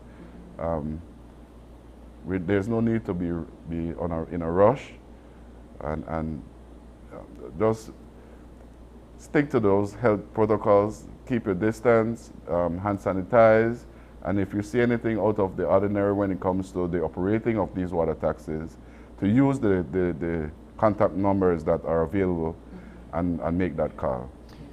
And you know, as we see in Easter, we're expecting increase in boat traffic and increase in people using water taxis and stuff. What are some of the ways that the authority will sort of monitor the safety to ensure that you know, standards are being met? Because you know, we've had issues with overcrowding and overloading vessels and stuff like that. Well, definitely we have extra officers on the ground. We'll be at all the major destinations, Kikaka, San Pedro, and definitely in Belize City, where most people are catching the boat to go out to the Keys. And so we'll have officers at these locations making sure that the boats aren't going over capacity, making sure that there are enough life jackets on board, making sure that the vessels have the equipment on board, and we're having our own patrols within the area. So we will have our presence to make sure that the weekend runs smoothly. I would imagine that there are a lot of viewers out there, I guess myself and Gavin included, that we don't really know what to look for when it comes to certain violations for the BPA. So what would be an example of a violation that somebody would be doing something whereby we would have to call the BPA? Well, definitely around this time we have a lot of intoxicated people. Even the captains, we have to, and the crew, the deckhands. So it's important to be aware of your surroundings. So if you see the captain or the deckhand somewhat intoxicated, you have passengers on board that is acting vigilantly or disorderly, things like that is not conforming to what should happen on a vessel. That is definitely leading to something catastrophic to happen. So definitely when it comes to the captain, if you see the captain acting recklessly, that is something to report to the Port Authority or the Coast Guard. Any final words for our viewers, because we're quickly running out of time? To the Belizean public and the maritime community, I'd just like to say, keep up the good work when it comes to making sure your vessels are in order. Make sure that you have your equipments and your communication working. And the Belize Port Authority is always on call. We have a team 24/7 on duty. So you can always make communication with the Port Authority for any assistance when it comes to Mayday calls, SOS calls. What is that number? It's a 966 number, and you can call it, or you can call 222-5666. We want to thank you so much for coming in and talking to us a little bit more. I really want to talk more about how to get my captain's license. Sure. So I'll come to the BP and ask more questions. Yes, but we have to take another break, and when we come back, we'll be talking about taxes. And have you filed your taxes? I hope so, because March done gone. So stick around, and we'll be back with that conversation after the break.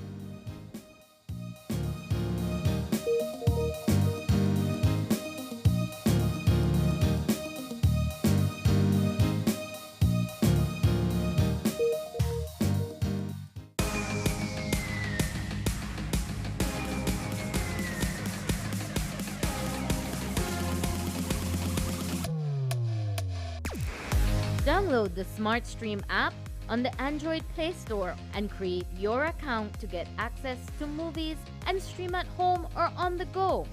Prepaid customers can purchase regular data packages or get a discounted rate on a special SmartStream package by dialing 7737. Postpaid customers will be billed monthly. Never miss a movie again with SmartStream. Galenia Hospital, located in Cancun, Mexico's premier tourism destination, is a state-of-the-art healthcare facility that provides highly specialized medical services. We are Quintana Roo's biggest private hospital with board-certified doctors and staff. Some of our services include cath lab, adult intensive care unit, neonatal intensive care unit, emergency rooms, operating theaters, ambulance services, and more. We are a medically accredited hospital by JCI, Accreditation Canada International, and General Health Council, providing extraordinary care in every specialty, from our cardiology department to our neurology center. We are focused on treating the entire person, body, mind, and spirit. Contact us at medicaltourism@hospitalgalenia.com or visit our website at www.hospitalgalenia.com. Come to Galenia Hospital in Cancun for a truly personal medical care experience.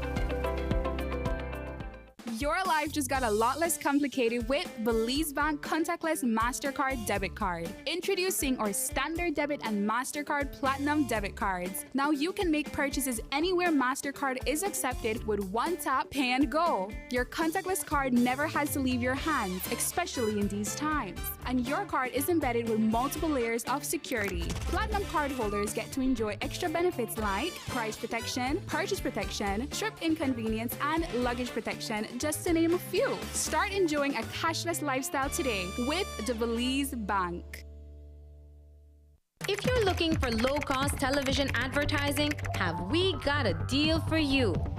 Advertise on Channel 5's Daily Classifieds. Channel 5's Daily Classifieds is one of the most effective methods for introducing yourself and your business to the community. Use our Daily Classifieds to recruit employees, promote specials, promote your products or services, promote a business opportunity, increase traffic to your website, and advertise items you have for sale. Let us help you save valuable time and money. Call us today at 223-0146 or visit us at our offices on Pony Drive to discuss how we can help your business grow affordably. Channel 5's Daily Classifieds. Advertise today. In the last decade, Belize has risen to become one of the Caribbean's most popular tourist destinations. From beautiful beaches to lush jungles, vibrant cultures and people, and breathtaking World Heritage sites, Belize has it all. Hi, I'm Angela from Beliezing.com, and this is the Beliezing Tourism Innovation Lab project. Don't miss the virtual launch of the Beliezing Tourism Innovation Lab project on Monday, April 4th at 8:30 p.m. right here on Channel 5. Tune in and become aware of how this project will positively impact and transform the tourism and economic sectors of Belize.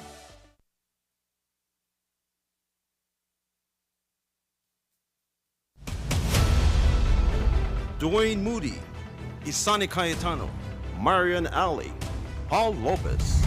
Your News 5 Belize teams do whatever it takes.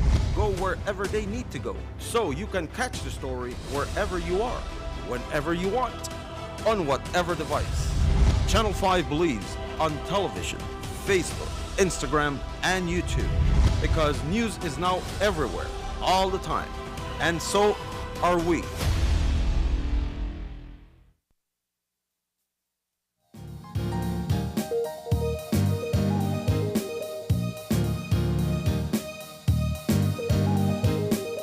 And we are back, and if you're joining us right now, we're getting our third conversation for the morning started. And as we mentioned before the break, we are talking all about taxes, and we have representatives from the Belize Tax Service here to talk about the launch of Stage 2 of IRIS, which allows for all sorts of services to be done online. And joining us via Zoom, we have Michelle Brown, who is the Manager of Taxpayer Services from the Belize Tax Service, as well as Lisa Clare, who is the Deputy Director of the Belize Tax Service. Good morning. Good morning, ladies. Hi, good morning. Good morning. And thank you for joining us. Now, just for a quick little refresher for some of our viewers who may not be familiar, can you talk a little bit just about IRIS and what the launch of the service means? I think let's... Having a little bit of a... Do we have Michelle or Lisa? Okay, okay, there we go. First of all, I think Ms. Lisa is having some a little technical difficulties. Iris was launched in October, beginning of October, end of September last year. And we had the first phase, which was initiated, and it was for filing and payment. And now we're in the second phase for the Iris Belize, which have different features also that is available to taxpayers. So it's an initiative that the department has taken on to bring this new portal to all our taxpayers so that they don't have to come in-house and file or do any type of business in office. They can do all their business online. So like Gavin stated, it all started in October last year, where we launched the Iris portal, and currently we're in phase 2, where now we have the online inquiry that is being launched, along with you can request extensions and other aspects of the Iris Belize. So with the online portal currently, you can file your inquiry. A lot of persons have questions about their refunds that are overdue. Instead of coming into the office or calling the office, they can now send us an inquiry via the portal, and you will have a direct staff that will be responding to these inquiries. It takes approximately 5 days to get back a response, but it is more efficient and easier because plenty of times taxpayers would state that they call the offices and cannot get in, or they are put on hold, but directly they can view their inquiry. They can see what stage their inquiry is. So each time they send a query on the portal, it creates a case. And this case, they can follow the process and see where their refund or where their query is at, and then they can see what the response would be like. So can you talk to us a little bit about all the services? So can I actively go online and pay my taxes, and how do I go about? Do I need to have an active bank account? Do I need to have can I use one of those cashless applications to pay my services with the Iris? Well, currently we have the portal. You first of all have to get registered for the portal. Okay. So that's the starting point. You guys can go on the Belize Tax Service website. There's a tutorial that guides you as well. We have several tutorials that guides you in pertains to all different services that the department provides. So you can, first of all, get registered for the online portal. You will contact our office so that we can activate your portal and link it to your tax account. So that is your first step. Once that has been completed, you are then able to make payment and file online. Now, doing this payment, it is done through your banking institution, which currently we have is Atlantic Bank and Belize Bank, and also Scotia, because we know that has now been adopted over by the Belize Bank. So you can make your payment through those banks. It is a direct payment process whereby when you complete your forms or your returns for that particular period, you go to the payment method and it will direct you to your banking information so that you can make your payment. So often, more often than not, we often have complaints when it comes to tax returns, particularly when you file for a tax return. Sometimes it takes a little while, a little over 6 months, a little over a year to get back those returns. What will be different now with everything launching online? Well, what will make it different now is what happened. The reason why taxpayers, we have this issue with the refund process is whereby we have to ensure that the employer, when they submit their PAYE on that yearly basis, is reconciled. And reconcile means that it comes out to a nil balance. What they paid every month is what they have submitted on their TD4 summary at the end of the year. And many times we have difficulties with that. But now what Iris Belize has put in place, and which will make it very easier, is that now these same employers file their PAYE monthly on the system, and they have to include each and every employee. So at the end of the year, it will make it much easier. We can't speak directly to 2021 because we had up until September that it was still a manual process. So definitely come next year when that filing process comes about, it will be a much easier, smooth sailing process when it comes to issuing the refunds and so forth. So March is gone. Are people still able to file their taxes online using this IRS program now, or is it too late? No, they can still file because it is similar as if they come in office. So if they have anything outstanding, they can still file online and they will see the amount outstanding. Or if they have a refund, the process is still the same. I want to implore that if in the event anyone has charitable claims or educational claims, ensure that they upload the necessary documentation that is required, which is the letter from the charitable institution or from the school to suffice that claim, right? So we want them to ensure that they upload all the necessary documents because it's similar to when they come in office, they have to provide certain documentation. It's same online. What I want to also advise is we have found that currently employees are placing their personal tax identification number when filing their return.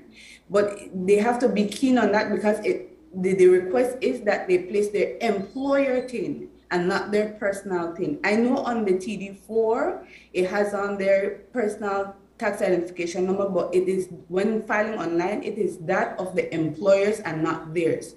So I would suggest that they ask their employer for their tax identification number so that they can place that on the portal. But the reason for this is because the employee emolument is linked to that what the employer had submitted.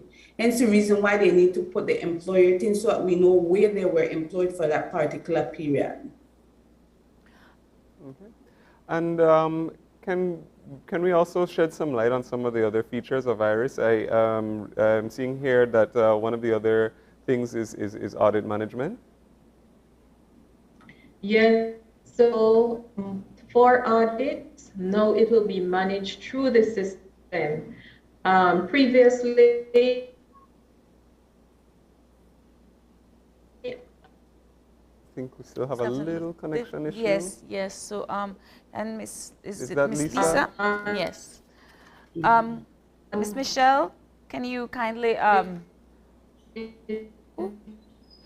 Ms. Michelle, can you kindly adhere to the question? I think we have here Ms. Basically, yes, the audit will be managed through the IRIS portal, so no taxpayer will feel like they're the one who are being targeted. So it will be done on a risk management basis through the system.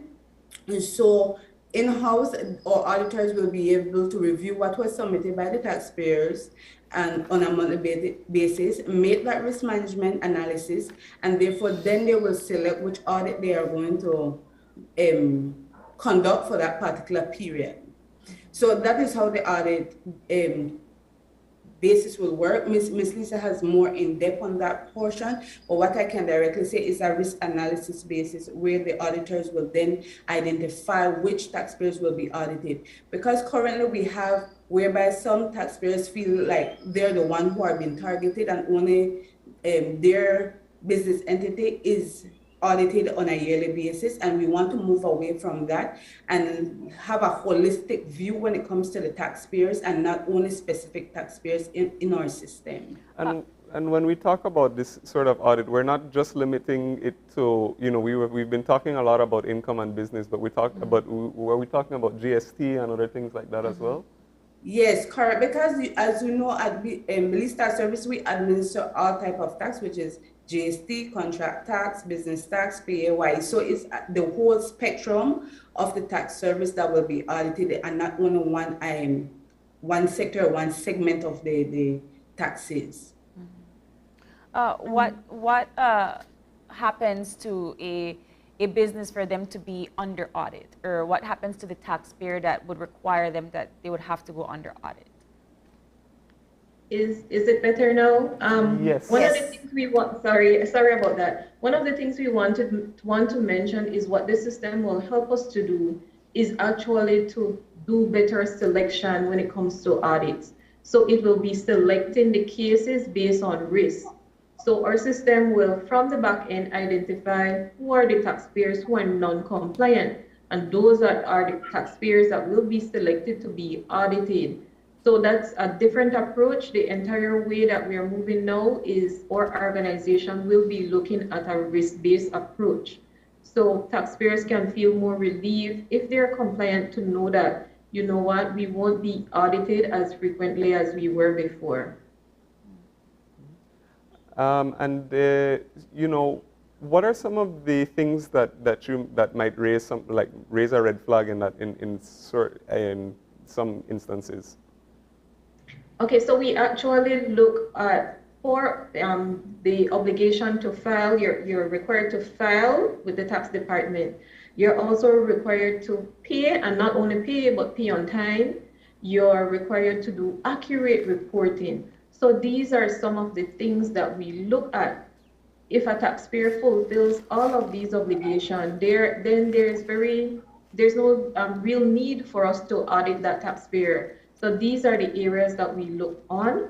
If you should be registered and you're actually on our tax roll, you're making your filings every month for the business tax or for the other tax type filing during the periods that you should, if you're making those payments on time, and you really do accurate reporting, those are the things that are very important for a taxpayer. So let's say that a taxpayer does not file before the beginning of the fiscal year. What are the consequences of that?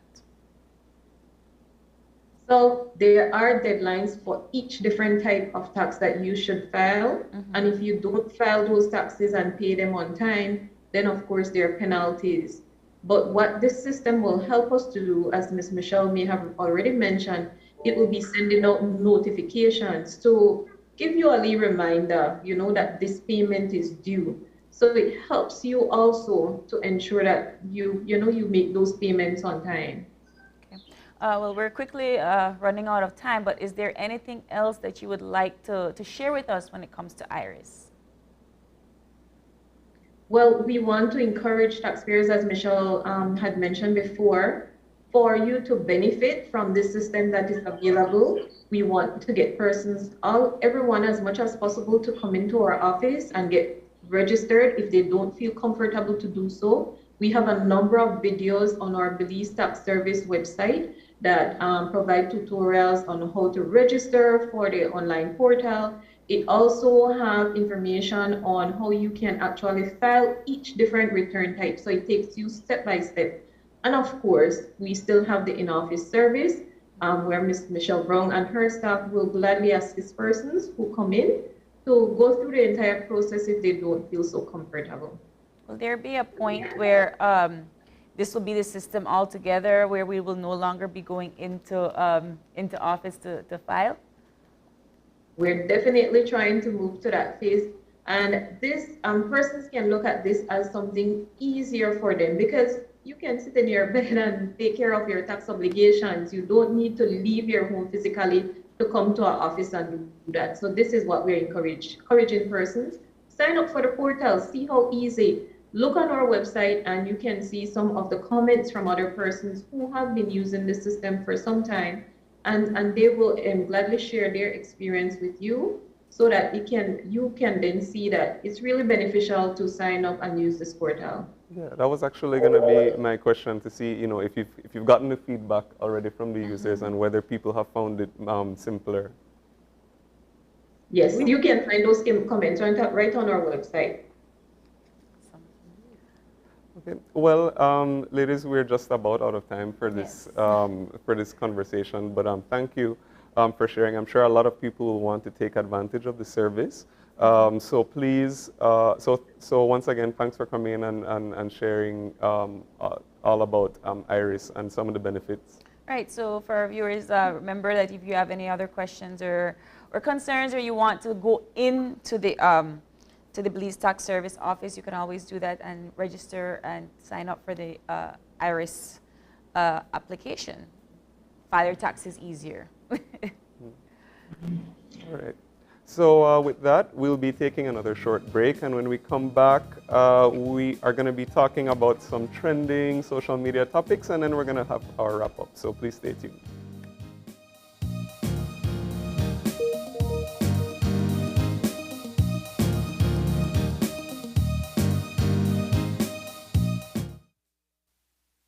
Hola usuario de eCash, la aplicación eCash está disponible en español. Cambiar el idioma de tu aplicación de eCash de inglés a español es rápido y sencillo. Déjame mostrarte cómo se hace. Primero, abre tu aplicación eCash. Introduce tu PIN. Toca el icono More en la parte inferior de tu pantalla. Selecciona Security. Selecciona Language. Y luego selecciona Spanish. Vuelve a introducir tu PIN y ya está. Tu aplicación de eCash está ahora en español y puedes seguir disfrutando de tu cartera digital eCash. La aplicación eCash de Belize Bank te hace la vida más fácil.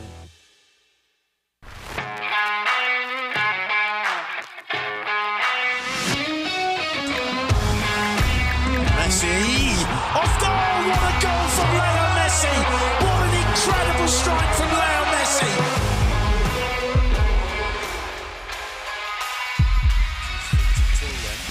Neymar and Messi standing over this.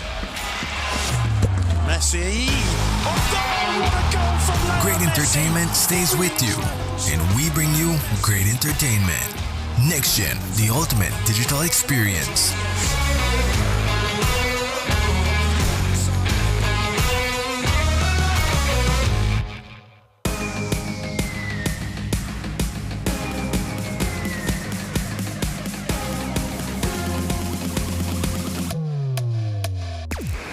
Download the SmartStream app on the Android Play Store and create your account to get access to movies and stream at home or on the go.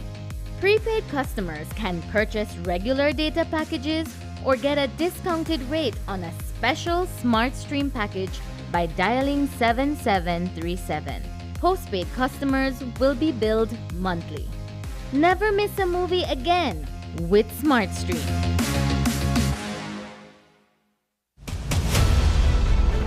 Dwayne Moody, Isani Cayetano, Marian Ali, Paul Lopez. Your News 5 Belize teams do whatever it takes, go wherever they need to go, so you can catch the story wherever you are, whenever you want, on whatever device. Channel 5 Belize on television, Facebook, Instagram, and YouTube, because news is now everywhere, all the time, and so are we. Whether you're at home, on the road, at work, or at school, if you see news happening or suspect that something might be up, call or text the Channel 5 News Belize tip line at 672-5555. You don't have to give us your name, just give us the tip. That's 672-5555. Call or text us so we can check it out. And we'll be back in a few, so stay tuned. Thanks, Jen. Hey there, we know you have to head out to work shortly, but don't forget that you can stay tuned by watching us on our Facebook live stream. Find us at Open Your Eyes BC, and you can continue watching there. You can also download Facebook Watch on your streaming device, and you can watch at your own convenience. And for all the behind-the-scenes fun, follow us on Instagram at OYE Belize. So, find us and follow us today.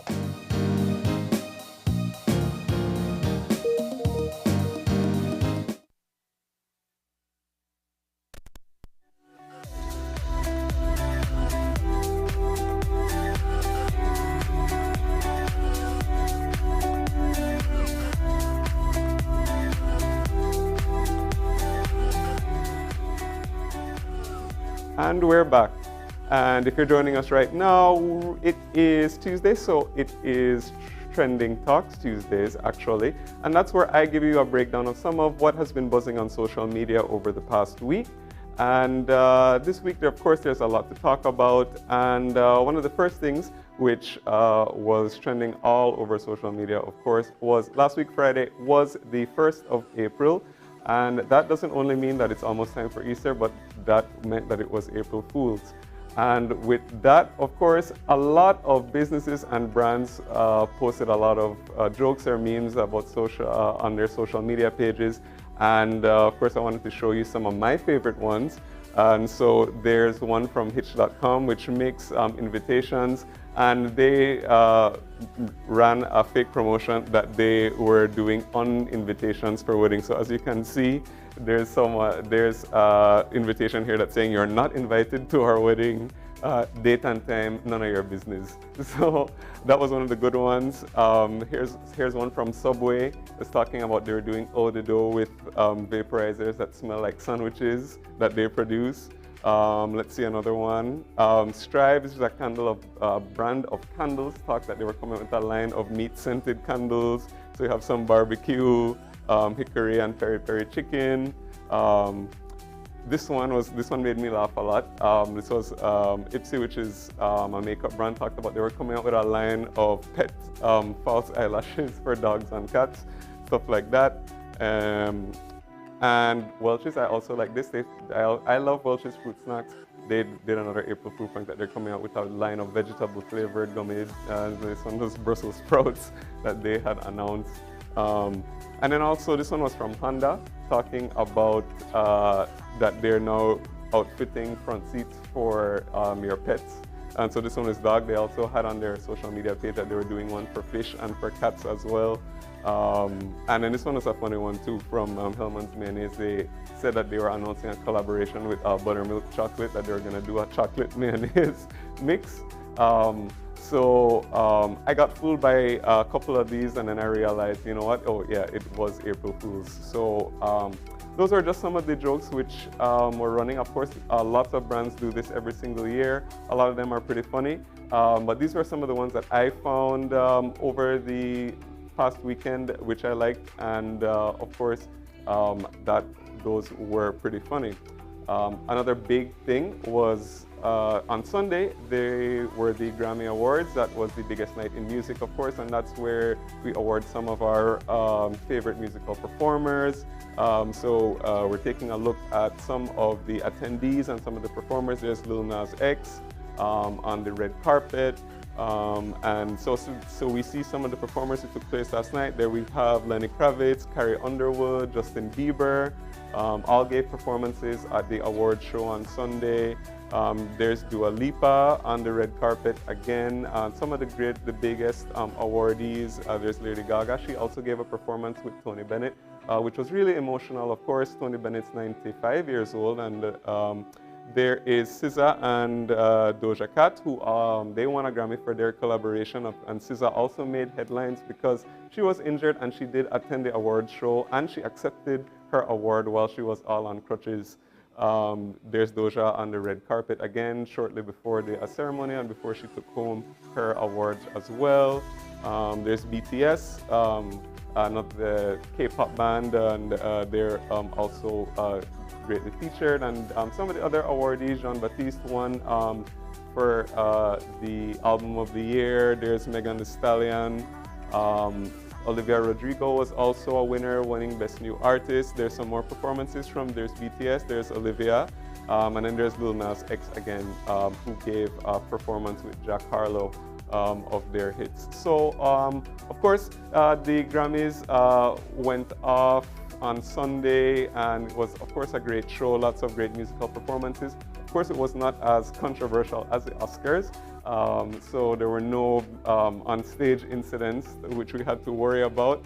But that was, of course, the Grammy Awards, and you know, you can, of course, check on all of the winners and all of the performances. A lot of them are online, so definitely check those out. And our final trending topic, which is a new video which went viral yesterday, which sparked a lot of memes, there's the actress Paula Patton, and she was giving a demonstration of her how she makes fried chicken, and she said that it's based on one of her mom's traditional recipes. But it went viral, unfortunately, for all the wrong reasons.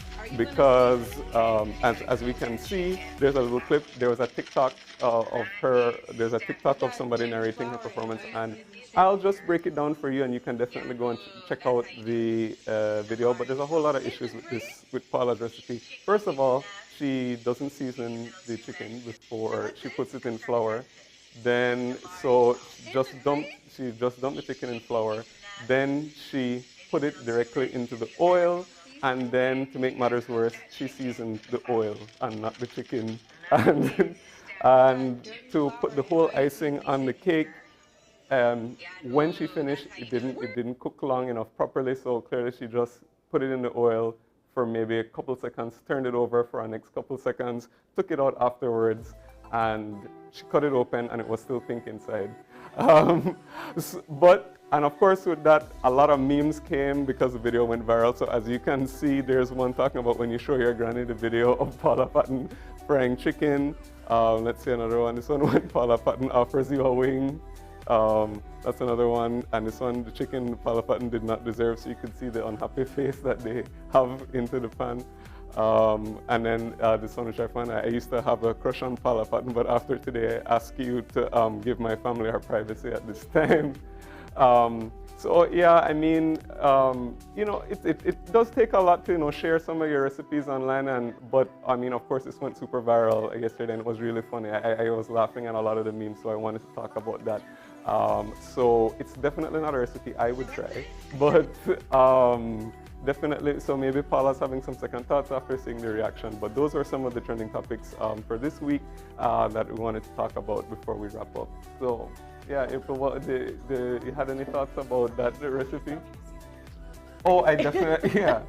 I was watching the video and I was very confused and I kept waiting for like, what's actually happening here? No, you never tell me your trending topics. I want to be surprised. That one definitely took me. I mean, just ricotta, Paula. Yeah. Just ricotta, you'll be fine. Season the chicken, just a little bit. not the oil. You don't do that. I mean, I know that people even season the flour. Flour, yeah. You know, even that's. And then you leave it a little bit longer because nobody wants salmonella. And make sure, yeah, exactly. You know, that's a health risk. But of course, that was trending topics this week, and we're just about to wrap up our show. So we want to say thanks to all our guests who came in this morning. Yes. Thank you so much to Dr. McLaughlin to talk to us a little bit more about the cannabis legislation that we're about to pass in Belize. Thank you so much for the Belize Port Authority for stopping by and talking to us about the campaign awareness for the Easter holidays. And of course, thank you so much to Belize Tax Service for, you know, letting us know a little bit more about the IRIS launch and where you can file your taxes online. Yeah, absolutely. Yes. But that's just about all the time we do have for today. But if you want to contact us, you can always send us an email at oie@channel5belize.com. You can also find us on Facebook at Open Your Eyes BZ and on Instagram at OIEBelize. Yes, of course. Thank you so much for joining us. You woke up this morning, started your morning right here with us. Please remember to stay safe and, of course, keep your eyes, your mind, and your heart open.